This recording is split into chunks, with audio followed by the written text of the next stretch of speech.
Hey everyone, hopefully third time's the charm. But anyway, first, happy Easter if you celebrate, and if you don't, then happy April Fools. If you don't care about April Fools, which I'm not too big on April Fools to be honest, then hope you're having a happy Sunday. And anyway, this is going to be the Netflix book tag, and I saw this over on Anita Lind's channel. I just discovered her channel, and she is a Danish booktuber. She's been around for like 2 years, I want to say, and I can't believe that I've only just discovered her channel. She is incredibly sweet, and I love her taste in books. Yeah, like, so much of her taste in books, I'm like, I have that and I need to read it, or I've read that and I love that.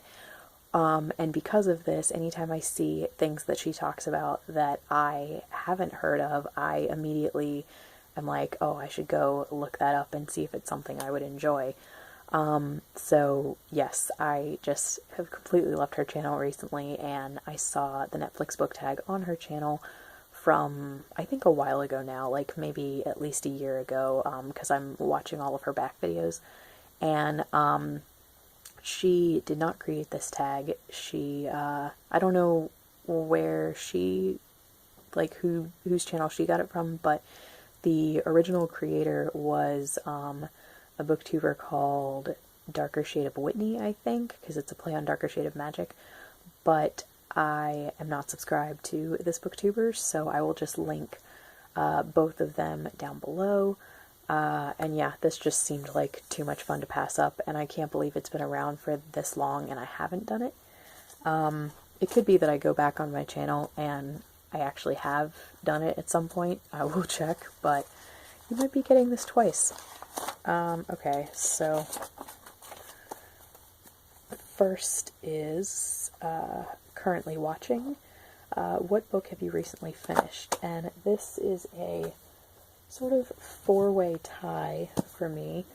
The first one that I finished is I finished reading / listening to Salome by Oscar Wilde in this big bind-up, and this is actually, I've now finished this bind-up because I have now read all 5 plays in it, and actually reread one of them. But yeah, so Salome was the last one I had, and I listened to the LA Theater Works production while I was listening, and while I was following along in here, and I highly recommend it. It was so good. It had James Marsters and a couple other people whose names I only sort of recognized, but it was incredibly well performed. And basically what Salome is it is Oscar Wilde's interpretation of the Bible story of Salome and the Dance of the Seven Veils.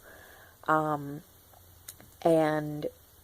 I've always, like, been familiar with the basic story, but I've never sat down and read that Bible story, which now I'll be very interested to actually sit down and read it, because I don't know how close Wilde's interpretation was. I do know that when he originally wrote it in French, it was considered so risque, I guess, that they would not put on a production of it. So he had Alfred Lord Douglas translate it into English, and they staged it in England.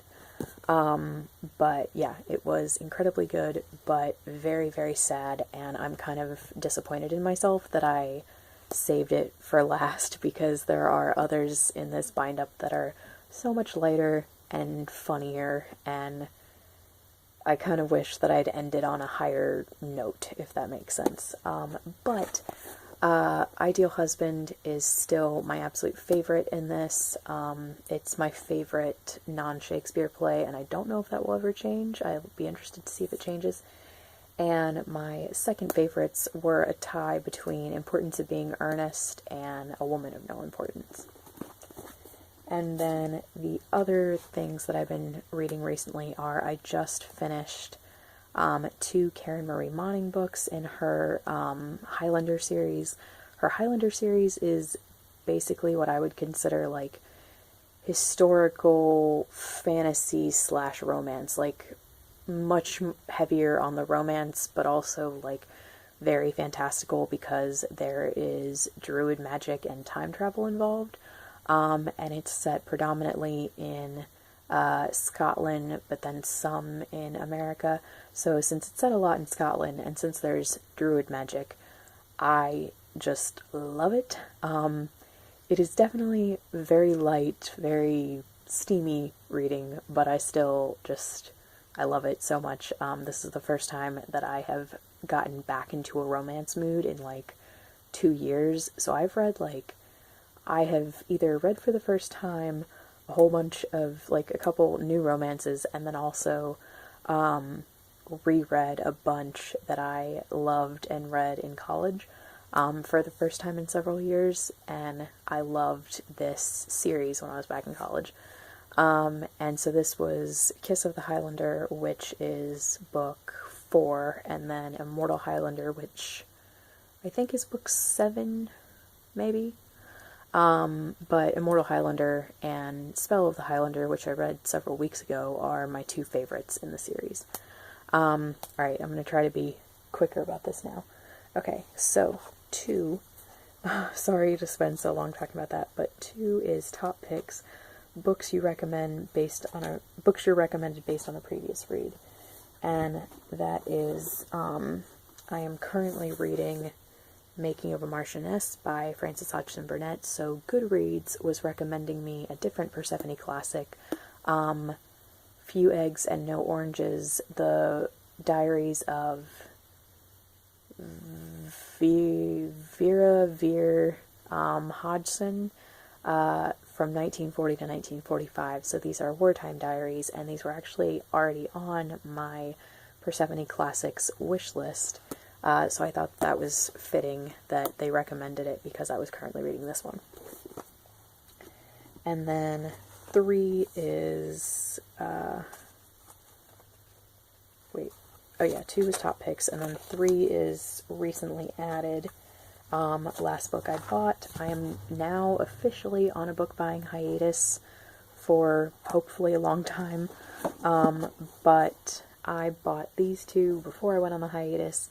I got The Sun Is Also a Star by Nicola Yoon and Big Little Lies. These were in a sale together where all of the dollar books were buy one, get one free. So basically the 2 of these together were $1. So that was fantastic. And 4 is popular on Netflix. Books everyone knows about, 2 books that you've read and 2 books that you have not read and want to read, or 2 books that you do not plan on reading. And for this, I thought I'd be more positive and optimistic to choose 2 books that I haven't read but want to read. So they are, if I can find them, the 2 books that I have read are The Night Circus by Erin Morgenstern and All the Light We Cannot See by Anthony Doerr. These, I read both of these because of BookTube, mostly, and they are 2 of my favorite books of all time now. They're both in my top 5, and they might actually, they're both in my top 10, and they both might even be in my top 5, because I love them that much. And then the 2 that I haven't read that I'm so excited to read are Ready Player One by Ernest Cline, which I'm reading because I'm getting ready to read because the film is currently out, and I'm also reading this as part of my OWL challenges. And then the Mistborn trilogy by Brandon Sanderson, which I want to read, A, because of BookTube, but also because of real life friends who just can't recommend this series enough, so hopefully I will finally get to this sometime this year or early next year. And after that, we have Comedies, a Funny Book. And for that, I picked Pyramids by Terry Pratchett, but this really just represents all of Discworld because I love his sense of humor so much because he just put in so many puns in all of these books, and some of it is very serious humor, and then some of it is just light humor, and I love this book series so very much. So yes, definitely these are comedic and I would recommend. Next is drama, a character who is a drama queen / king. That is a tie for me between Mrs. Bennet and Lydia Bennet in Pride and Prejudice. I do understand Mrs. Bennet more than I used to, but I feel like people would understand her point of view a little bit better if she wasn't so drastic and emotional and loud about it. I feel like people would actually sit and listen if she was actually calm about her opinions and her point of view. And I just don't like Lydia. And next is animated, a book with a cartoon on the cover. And for that I picked Authoritative Calvin and Hobbes by Bill Watterson, because it is a comic collection, so you have Calvin and Hobbes, and they are cartoons. Next is Watch It Over Again, a book or book series that you want to reread.